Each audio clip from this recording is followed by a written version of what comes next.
Hi guys, my name's Connor Mitchell and I lead our research team in our life sciences practice.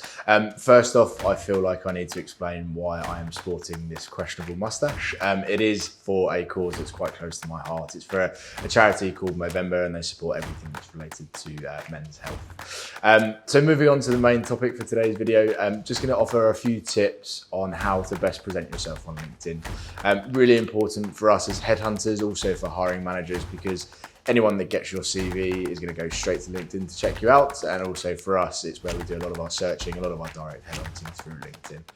So first up, picture. We really want to see who you are, put a face to the name. And this doesn't have to be you out with the friends on Saturday. Keep it professional, but just give a bit of a visual so we know who you are. Second is the intro. Now this is a really good opportunity for you to give just like a blurb on you, really. And I would kind of keep it short. So there's three main parts. The first one is just an overview as to who you are professionally.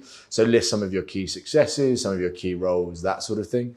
Second one, I'd sort of dive a little bit more into your work personality. How do you approach problems? How do you deal with conflict? That sort of thing.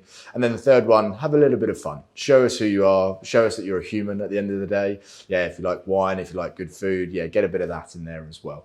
Then moving on, we're going to go into the breakdown of your experience. So we want to see a really clear sort of breakdown of your roles and your progression. But this isn't going to be a list of job descriptions. So don't go over on the sort of description of the role. Tell us more about sort of what you did, what your successes were, what you learned in the roles, what your real experiences were. And that'll be best for us in terms of judging sort of how well you performed in those positions.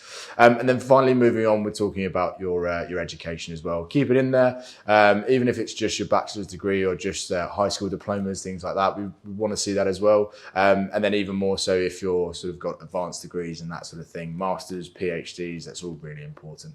And then just one sort of bonus theme, I think, is we have to remember that LinkedIn, like any other search engine, just operates on a keyword basis, or SEO, as our marketing colleagues like to refer to it. So think about it. If you're in finance, get the word finance in there as much as possible. If you're into change management, get that phrase in there as much as possible. That will really start bumping you up in terms of the search results. So for us, headhunters and talent acquisition people in internal roles, you'll be at the top of the list for those guys.